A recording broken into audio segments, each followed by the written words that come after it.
Hello everyone, कैसे हैं आप सब लोग। Welcome back to the classes. मैं निखिल राणा। क्लास 12 का अपना मैथ्स का जो हमारा टॉपिक चल रहा है दैट इज मैट्रिसेस, उसको कंटिन्यू रखते हैं। तो चलिए, आज से पहला सवाल है आपका कि find the matrix x so that the x x बराबर, ये आपको मैट्रिक्स एक्स निकालनी है इस बार, और आपको ही दे रखा है यहाँ पे। ठीक है, ये इक्वल है। कैसे करेंगे सर इसको? तो मैट्रिक एक्स तो हमें पता ही नहीं है। अब मैट्रिक एक्स भी सेम इसी रो की होगी, A11 A12 A13 A21 A22 A23, और आपके पास है 1 2 3 4 5 6, और इधर आपके पास है -7 -8 -9 2 4 6। यही है। सोचो क्या होगा इसमें। ये A11 मैंने एक्स मैट्रिक्स ली है, ये A11 मैंने एक्स मैट्रिक्स ली है। चलो ये बताओ फटाफट मेरे को। चलिए, अब आप लोगों ने दिमाग लगाया, कुछ सोचा इसमें, कुछ सोचा। आप एक बात मुझे बताओ, इसका ऑर्डर क्या है? 1 2, 2 रो है सर और 3 कॉलम है, 1 2 3। इसका क्या है? 1 2, 2 रो है 3 कॉलम है। अच्छा, इसका क्या है? इसका भी 2/3। तो अगर ये मैंने मल्टीप्लीकेशन में रख दिया, पहला रो पहला कॉलम, क्या है पॉसिबल है? क्या ये पॉसिबल है? ये पॉसिबल नहीं है। तो क्या करेंगे सर, क्या करेंगे? अब मेरे को क्या करना, अगर ये 2/3 की मैट्रिसेस है, अगर ये 2/3 की मैट्रिसेस है, तो मेरे को कुछ ऐसी मैट्रिसेस, और देखो ये 2/3 है, तो यानी कि जाहिर सी बात है इसके यहाँ पे 2 आएगा। ठीक है, अब बचा हुआ जो होता है, जो बचा हुआ होता है वो आपका क्या होता है? रिजल्ट होता है, और रिजल्ट आपका 2/3 है, तो ये 2/2 की मैट्रिक्स। ठीक है, ये 2/2 की मैट्रिक्स होनी चाहिए। तो 2/2 की आप मान लो, let AX equal to ABCD मान लो। चलो, लेट x इक्वल टू, लिख देना कि let x equal to ABCD हमने मान लिया। अब हम इसको मल्टीप्लाई कर देते हैं, क्योंकि मल्टीप्लाई में ही लिखा हुआ है। तो A पहला रो पहला कॉलम प्लस 4B, फिर 2A प्लस 5B, फिर 3A plus 6B। Second row C plus 4D, then 2C plus 5D, then 3C plus 6D। ये हो जाएगा इज इक्वल्स टू माइनस का 7 माइनस का 8 माइनस का 9 2 4 6। ये होगा सर। अब आप यहाँ पे देख रहे हैं, अब ये यहाँ पे देख रहे हैं A प्लस 4B -7 का, क्योंकि इक्वल्स टू ऑफ मैट्रिक्स से बोला गया कि दोनों मैट्रिक्स इक्वल है, और आप देख भी रहे हैं दोनों के सेम ऑर्डर आ रहे हैं, तो इक्वल भी होंगे सर। तो मैं बोल सकता हूँ A प्लस, यहाँ से इक्वेशन बनेगी A plus 4B is equal to -7, 2A plus 5B is equals to -8। मेरे को ऐसा कुछ नहीं लग रहा कि जो एकदम आ जाए। C प्लस 4D उठा लेता हूँ, एक है ना, एक उठा लेता हूँ। C plus 4D is equals to आपका C प्लस 4D आपका 2 के बराबर है, और एक 3C प्लस 6D उठाता हूँ, 3C प्लस 6D उठाता हूँ जो आपका 6 के बराबर। तो चलिए A और B को सॉल्व करते हैं। फर्स्ट इक्वेशन सेकंड इक्वेशन आप इसको मान लोगे, तो A प्लस फर्स्ट इक्वेशन को 2 से मल्टीप्लाई करता हूं, तो आप ये सब लिख लेना वहां पे। फर्स्ट इक्वेशन मल्टीप्लाई बाय 2, हम इससे फर्स्ट इक्वेशन मल्टीप्लाई बाय 2 कर रहे हैं, तो 2A plus 4 to the 8B -7 to the minus का 14, फिर 2A plus 5B is equals to minus का 8। ठीक है, इज इक्वल्स टू माइनस का 8। अब क्या कर रहे हैं सर, यहाँ पे हम साइन चेंज कर रहे हैं, प्लस का माइनस प्लस का माइनस माइनस का प्लस, तो ये तो हो जाएगा कैंसिल। तो आप यहाँ देखोगे 8 में से 5 गया, बचा 3B, और 8 14 में से 8 गया, ये हो गया -6। तो ये हो जाएगा आपका B इक्वल्स टू आ गया -2। ठीक है, मैं बस आपको कैलकुलेशन ट्रिक्स यहाँ बता रहा हूँ करने कैसे हैं। वहाँ स्टेटमेंट आप लिखेंगे, इक्वेशन 1 या फिर सब लीनियर इक्वेशन करते थे 10th 11th 9th 10th में, वैसे ही करना। फिर आप आ जाओगे B आपकी -2 आ गई, तो आप सब्स्टिट्यूट कर दो B को A प्लस 4B में, बिकॉज A प्लस 4B आपका -2 है, इज इक्वल्स टू मेरा माइनस का 7 है, तो A हो जाएगा -8 माइनस का 7, तो A बराबर आ जाएगा 1। A बराबर क्या आ जाएगा? 1 आ जाएगा। तो A आपका 1 आ गया, B आपका -2 आ गया। अब बची C 3C प्लस 6D और C प्लस 4D। ठीक है, तो एक C प्लस 4D, तो यहाँ पे मैं देखूंगा C प्लस 4D है, एक इक्वेशन आप ले लो। पहले मैं 3C प्लस 6D ले रहा हूँ, 3C प्लस 6D बराबर 6 है, मैंने देखा 3 कॉमन है, तो C प्लस 2D बच जाएगा इधर 6, तो 3 2 जा 6, तो मेरे पास इक्वेशन बन गई C plus 2D equals to 2। यानी कि इस इक्वेशन को मैं लिख सकता हूँ C plus 2D equals to 2। इसमें क्या क्या मैंने इसको कॉमन लिया ना, तो यहाँ से 3 कॉमन लिया, तो अंदर बचेगा C plus 2D equals to 6, 3 2 जा 6, तो मेरी इक्वेशन बनी c plus 2d equals to 6। तो मेरे पास अब दो इक्वेशन है, एक c plus 2d equals to 6 और c plus 4d equals to 2।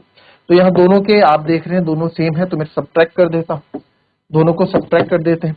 तो सर ये हो गया c plus 4d is equals to 2 और c plus 2d is equals to 6। तो सब्ट्रैक्ट कर लेंगे। तो आपको पता है सब्ट्रैक्ट में क्या होता है, साइन चेंज हो जाते हैं। तो यहाँ ज्यादा मेहनत करने की जरूरत हमें पड़ी नहीं क्योंकि सब चीज ओके थी। तो 4 में से 2 गया आपका 2d होगा और माइनस का 4, तो d हो जाएगा आपका माइनस का 2। तो जब d मेरा माइनस का 2 हो गया तो आप कहीं भी रख लो, तो माइनस का 2 हो जाएगा माइनस का 4 और माइनस का 4 हो जाएगा, c की वैल्यू हो जाएगी 10। ठीक है, -4 उधर जाके +4 हो जाएगा, तो c की वैल्यू हो जाएगी 10। तो देयरफॉर जो हमारे पास मैट्रिक्स है एक्स मैट्रिक्स, यहीं पे बता दे रहा हूं, ठीक है। तो देयरफॉर जो एक्स मैट्रिक्स, देयरफॉर हमारे पास जो एक्स मैट्रिक्स बनी, देयरफॉर एक्स मैट्रिक्स जो बनी, ए कितना है आपका 1, बी कितना है आपका -2, सी कितना है आपका 10 और डी कितना है आपका -2। तो ये हमारी एक्स मैट्रिक्स हमारी यहाँ पे ये आई बात समझ में क्लियर है, कॉपी कर लीजिए। यहाँ पे आंसर थोड़ा मैच नहीं कर रहा था तो मैंने चेक किया, तो यहाँ पे गलती हमें देखने को मिली। ये 2 रहेगा ना बच्चों, आप लोग क्या है बिल्कुल सही बोल रहे हो, 3c plus 2d equals to 2 रहेगा। तो सी डी, क्योंकि 3 2 जा 6, तो सी डी प्लस डी कहाँ पे सॉल्व किया, C plus D equal 2d, आपका कितना रहेगा 2 रहेगा। तो जब आप इसको करोगे यहाँ पे, तो अब आपके यहाँ पे थोड़े आंसर चेंज हो जाएंगे। तो यहाँ पे आंसर क्या हो जाएगा आपका, ये तो सब सेम है, ये 0 हो गया, 4 में से 2 हो गया 2 और 2 में से 2 गया 0, तो डी कितना हो गया 0, डी कितना हो गया 0 हो गया। जब डी 0 हो गया तो सी कितना हो गया, सी आपका 2। ठीक है, जब डी 0 हो गया तो सी कितना हो गया 2 हो गया। तो यहाँ पे आपका थोड़ा ये था कि डी 0 हो गया सर और सी 2, सॉरी डी 0 हो गया और सी 2। ठीक है, अब वर्ड प्रॉब्लम्स पे भी बात कर लेते हैं। ठीक है, वर्ड प्रॉब्लम्स आप देखो, एक manufacture produces 3 products XYZ in 2 markets annual are indicated below. उसके बीच आपको ये मैन्युफैक्चर उसकी यूनिट दिए हुए, इस क्वेश्चन को खुद से रीड करो फिर हम इस पे बात करें। चलो पढ़ लिया, चल इस क्वेश्चन को भी देखेंगे अभी, और उससे पहले एक क्वेश्चन और आपके पास है, पहले उसको कवर कर देंगे फिर इस पे आएंगे। आपके पास है एक्स, फाइंड एक्स निकालना है, एक्स की वैल्यू निकालनी है, तो बहुत आसान क्वेश्चन है ये भी। एक्स की वैल्यू निकाल लो। इफ आपको दे रखा है यहाँ पे एक्स -5 -1 ये दे रखा है, 1 0 2 ये दे रखा है, 0 2 0 ये दे रखा है, 2 1 3 ये दे रखा है, और x 4 1 आपको ये दे रखा है इक्वल्स टू 0। तो सर ये प्रोडक्ट हमें निकालना है, तो वही 3 वाली कहानी आ गई। तो आपको घबराना बिल्कुल नहीं है, हम पहले इन दो को पकड़ेंगे। इसका अगर मैं देखूं तो 1/3 है और इसका देखो तो 3/3 है, तो बिल्कुल क्लियर है प्रोडक्ट हो सकता है। तो 1/3 है, तो पहला रो पहले 1/3 है, इसका 3/3 है, तो जो रिजल्ट आएगा वो 1/3 का ही आएगा, है ना, रिजल्ट हमारा 1/3 का ही आएगा। ठीक है, तो x into 1, x -5 into 0, 0 -1 into -2। First row first column पे गई, okay, first row second column पे जाएगी, x 0 जा 0, -5 2 जा -10 और -1 इंटू 0 -0, तो ये आ जाएगा आपका -10। फर्स्ट रो थर्ड पे जाएगी, x इंटू 2x -5 -3, ये आपका यहाँ पे होगी। तो फाइनल जो आपकी ये 2x -8 लिख दो इसको, तो 2x -8 यहाँ पे आपकी एक मैट्रिसेस बनके तैयार है। दूसरी अब तैयार है यहाँ पे x 4 3 के साथ, जो कि आपका प्रोडक्ट 0 है। इसका अगर आप देखेंगे तो 1/3 है सर आपका ऑर्डर, और इसका ऑर्डर देखूंगा तो 3 रो और 1 कॉलम है, तो 1/1 की बनने वाली है। तो पहली रो पहला कॉलम, तो x -2 इंटू एक्स हो जाएगा सर x² -2x। फिर आप चले जाओगे पहली रो पहले कॉलम के बाद x -2 इंटू एक्स पे, फिर -10 -40 और ये हो जाएगा 3 2 जा 6x -24 इज इक्वल्स टू 0। तो यहाँ देखेंगे x² -2x, ये आपका पूरा ही 0 के बराबर है क्योंकि 0 मैट्रिक्स बोली हुई है। ठीक है, तो हर एक एलिमेंट 0 के बराबर होगा। तो अब आप क्या करेंगे, ये 1/1 का बनेगा, तो इस पूरे को सॉल्व करो, पहले आप इस पूरे को सॉल्व करोगे इक्वल्स टू 0। तो अब ध्यान से देखो, x² -2x और +6x, ये बन जाएगा आपका प्लस का 4x और -40 माइनस का 64 बन जाएगा इक्वल्स टू 0। ठीक है, तो मेरे को अब यहाँ पे आपको मिडिल टर्म स्प्लिट करनी पड़ेगी, जैसे कि आप देख पा रहे हैं एक्स के फैक्टर निकालने पड़ेंगे। तो सर एक्स यहाँ पे क्या आ जाएगा, x square plus 4x minus 64। 64 कैसे फैक्टर बनाओ, 8 जा 64, 16 4 जा 64, और कैसे होता है, और 64 कहाँ आता है जी, और सर हमें 4 चाहिए है ना, हमें 4 चाहिए और 64 आना चाहिए। 16 4 जा 64 उसमें भी नहीं आएगा, 8 8 जा 64 उसमें भी नहीं आएगा, कुछ गलती हमसे हुई हो कहीं। X minus two, two x minus x minus two x square minus 2x, फिर माइनस का 40, फिर 2x इंटू 3, 6x माइनस 24। यह तो हमने बिल्कुल सही किया है। तो यहाँ पे आप देखेंगे 6 में से दोगे 4x, तो 64 के ऐसे फैक्टर बनाता हूँ मैं कि मुझे 4 मिल जाए, 2 3 या 6, 2 2 या 4, फिर 2 से 16 टाइम, फिर 2 से 8 टाइम, फिर 2 2 जा 4 जा 8, फिर 2 2 जा 4, फिर 2 1 जा 2। तो 4 चाहिए। तो अगर मैं ऐसा करूं, इनको अलग ले लूं, 2 2 जा 4, 2 जा 8, 2 16, ये भी नहीं हो सकता। इस 4 को अलग ले लूं, 2 2 जा 4, 2 जा 8, 2 ये भी नहीं हो सकता। तो ऐसा करते हैं, 3 3 अलग ले लें, 2 2 जा 4 8, ये भी नहीं हो सकता। तो 64 आएगा कैसे भाई, बताओ, कुछ तो कॉन्सेप्ट लगाना पड़ेगा ना आपको यहाँ पे।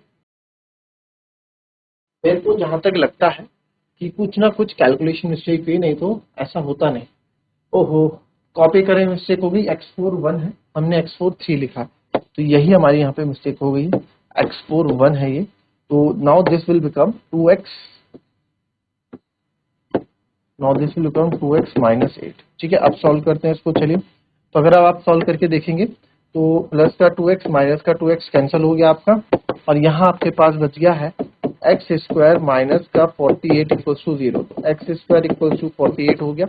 वही हम सोचें कि भैया ऐसा क्या हो गया कि आ ही नहीं रहा है, तो x बराबर आ जाएगा आपका अंडर रूट 48। अंडर रूट 48 को मैंने आपको बताया, जो मन में आ रहा है उससे आपसे आप खोल दो। तो मैं 16 3 जा 48 में खोल देता हूँ, तो x आ जाए 16 का क्या होता है 4, 4 रूट 3, तो प्लस माइनस 4 रूट 3। तो x की दो वैल्यू आ जाएगी आपकी, एक प्लस की 4 रूट 3 और एक माइनस की 4 रूट 3। आई बात समझ में, ठीक है। नाउ नेक्स्ट क्वेश्चन देखेंगे जी, नेक्स्ट क्वेश्चन देखेंगे। आपको बोला गया है कि ये बताओ, if a is equals to this then show that a square minus 5a plus 7i is equals to 0। तो ये भी कोई बड़ी बात नहीं है, आप कर लेंगे है ना, ये भी कोई बड़ी बात नहीं है आप लोगों के लिए, बहुत ही सिंपल क्वेश्चन। मैं आपको क्या बोल रहा था कि मैट्रिसेस जो है अपने आप में बहुत सिंपल चैप्टर है, बहुत ही मजेदार चैप्टर है, इजी वे में आप कर सकते हैं। ए मैट्रिक्स आपको दे रखा है 3 माइनस 1 1 और 2, show that a square minus 5a plus 7i is equal to 0। तो यार ए स्क्वायर जो है, आप ए स्क्वायर, मैंने बार बार बोला ए स्क्वायर का मतलब ये नहीं कि इसके अंदर स्क्वायर कर दो, ए स्क्वायर मतलब प्रॉपर ए स्क्वायर आपको निकालना पड़ेगा।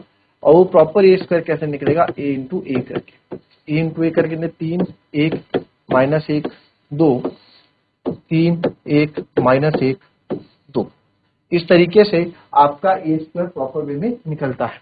तो ए इंटू ए आपका हो जाएगा ए स्क्वायर, आपका हो जाएगा 3 3 जा 9। ठीक है, पहला रो पहला कॉलम माइनस 1, फिर पहला रो दूसरा कॉलम 3 1 जा 3 plus 2, second row second column minus 3 minus 2, then second row minus 1 और प्लस का 4। ठीक है, माइनस माइनस 1 एंड प्लस का 4 आपका यहाँ पे आ जाए। ठीक है, कोई दिक्कत किसी को, क्लियर। नाउ ए स्क्वायर जो सर फाइनली हमारा आ रहा है, ए स्क्वायर जो फाइनली हमारा आ रहा है वो क्या आ रहा है, वो आ रहा है 9 में से 1 गए 8, माइनस 3 2 माइनस 5 5, और ये हो जाएगा 3। ठीक है, ए स्क्वायर ही आ गया। Now it's time for 5a। तो 5a क्या आएगा, बस 5 के मल्टीप्लाई कर दो ए के साथ, 5 3 जा 15, 5 1 जा 5, माइनस 5 और 10, एंड देन 7i तो आपको पता ही है, हमें शो करना है। तो लेफ्ट हैंड साइड को हम पकड़ते हैं यहाँ से, तो टेकिंग लेफ्ट हैंड साइड, ए स्क्वायर आपने निकाला है 8 5 माइनस 5 3, ए स्क्वायर माइनस 5 है 15 5 माइनस 5 10 प्लस 7i। तो आइडेंटिटी मैट्रिक्स भी आपकी 1 2 बाई 2 की ही रहने वाली है, 7 0 0 7 है ना, ये हमें 0 के बराबर चाहिए। तो माइनस कर देते हैं, 8 में से 15 गया सर माइनस का 7, 5 में से 5 गया 0, -5 माइनस माइनस प्लस 5 जीरो हो जाएगा, 3 में से 10 गया माइनस का 7 प्लस 7007। इसको सॉल्व करोगे -7 प्लस 7 0 0 0 माइनस प्लस 0, तो ये equals to right hand side आ गया। तो यानी आपने प्रूफ कर दिया जो आपसे यहाँ पे पूछा हुआ। ठीक है, चलिए अब आ जाते हैं इस वर्ड प्रॉब्लम को समझते हैं, फिर बात करते हैं। एक मैन्युफैक्चरर है produces 3 product XYZ which he sells in two market, annual sales are indicated below. ये आपकी सेल्स इंडिकेटेड बिलो की गई है। ए मैन्युफैक्चरर है, कोई मैन्युफैक्चरर है, वो 3 प्रोडक्ट बनाता है XYZ। कौन कौन से प्रोडक्ट बनाता है जी? 3 प्रोडक्ट बनाता है XYZ, 3 प्रोडक्ट बनाता है। He sell in two markets, 2 market में, मार्केट 1 एंड मार्केट 2, 2 जगह अपनी सेल करने जाता है और इससे 10,000 प्रोडक्ट बेचता है, ये इसकी सेल है। वाई प्रोडक्ट 2,000 बेच के आता है, जेड प्रोडक्ट 18,000 बेच के आता है। मार्केट 2 में 6,000 एक्स प्रोडक्ट बेच के आता है, वाई 20,000 बेच के आता है, जेड 8,000 बेच के आता है। If unit sale prices of X, Y and Z are 2.50, 1.50 and 1.00 respectively, find the total revenue in each market with the help of a matrix algebra। ठीक है, if a unit sale price of X, Y, Z are 2.50, क्या बोल रहा है कि unit price, यानी कि एक यूनिट मतलब क्या होता है ना बच्चों, unit, if a unit sale price मतलब एक की प्राइस। X का एक प्रोडक्ट जो है आपका, X का एक प्रोडक्ट आपका 2.5 रुपए का बिक रहा है, ठीक है, किसका? X का। फिर Y का आपका एक प्रोडक्ट जो है 1.5 रुपए का बिक रहा है, और Z का एक प्रोडक्ट इसका 1 रुपए का बिक रहा है। ठीक, कितने का? 1 रुपए का बिक रहा है। ठीक है, तो यानी कि सर 1 रुपए का बिक रहा है, यानी कि X के 10,000 पीसेस बेच के आया, यानी कि 2.50 इंटू 10,000 में करूंगा, 2.50 इंटू 10,000 करूंगा। फिर अब मार्केट 1 में ये है और मार्केट 2 में इसकी 6,000, मार्केट 2 में 6,000 इसकी प्राइस है। तो क्या करोगे? तो मेरे को 2 मैट्रिसेस बनाने हैं, तो एक मैट्रिसेस में प्राइस की बना देता हूं, क्योंकि आपको पता है 2.50 जो है, देखो 2.50 ये आपकी ये प्राइजेस आएंगे यहाँ पे। ठीक है, अब प्राइजेस ऐसे आएंगे भी देख लेते हैं। और ये आपकी एक मैट्रिसेस पे तैयार है, 10,000, 2,000, 18,000। अभी 180 मान लो, लिखा नहीं जाएगा। फिर मान लो 6,000, 20,000 और 8,000। ठीक है, मान लेते हैं थोड़ी देर के लिए। तो अब ये 2.50 इन दो से होगा ना, फिर पहली रो सेकंड कॉलम के पास जाएगी, फिर पहली रो थर्ड कॉलम के पास जाएगी, ऐसा होगा। अब XYZ respect find the total revenue in each market with the help of matrix. Each market में टोटल रेवेन्यू कितना हो? तो यार चलो, ये तो X प्रोडक्ट का आपने दे दिया, बट ये 2.50 Y के पास जाएगा क्या मल्टीप्लाई होने? क्या Z के पास जाएगा मल्टीप्लाई होने? तो ऐसा तो पता नहीं होगा कि नहीं होगा। तो कैसे करेंगे? 2.50 हो गया, फिर आपका 1.50 हो गया, और फिर आपका 1 हो गया। अच्छा, अगर इसको मैं ऐसे करूं 2.50, 1.50 और 1, तो इसमें दिक्कत क्या है? 2.50 पहले 10,000 से मल्टीप्लाई होगा, फिर 1.50 ऐसे मल्टीप्लाई होगा। ये आपका हो ही नहीं सकता प्रोडक्ट। क्यों? प्रोडक्ट इसलिए नहीं हो सकता कि इसका अगर आप देखो, इसकी 1/3 ऑर्डर है, और जो आप यहाँ बना रहे हो, यहाँ पे ऑर्डर है 2 रो तो और 3 कॉलम, तो 1 और 3 तो आपका हो ही नहीं सकता पॉसिबल। ये हो सकता है 1 2 3 रो है और 1 कॉलम है, और आप यहाँ देख सकते हैं 1 2 3 3 रो है और 1 कॉलम है ना हमारे पास, 1 2 2 रो है और 3 कॉलम है, तो ये भी नहीं हो सकता पॉसिबल, ये भी मल्टीप्लाई नहीं हो सकते। तो किस तरीके से करेंगे 2.50 इसके बराबर आ जाए, ये आपको सोचना है। ठीक है, तो ये आपको प्रोडक्ट मैंने बता दिया, हर एक प्रोस्पेक्टिव मैंने बता दिया किस तरह से मैट्रिक्स अलजेब्रा से इसको हम सॉल्व करने वाले। अब आपको क्या करना है, आपको जो है 1 पॉइंट, अब इस तरह का कि और क्या हो सकता है, क्या इसके बीच में इक्वल्स टू रखा जाएगा, क्या क्या होगा, आप सोचें क्या हो सकता है, तभी तो मैट्रिसेस का आप यूज करना सीखोगे, है ना। मैंने तो बताना ही है, क्योंकि इसके बाद हमारी एक बार और क्लास है, अभी 2-3 क्लास के बाद फिर से मैथ्स की क्लास है, उसमें इन सब पे डिस्कस करने वाले। तो मिलेंगे आपसे उसके बाद वाली क्लास में, तब तक के लिए thank you and have a nice day.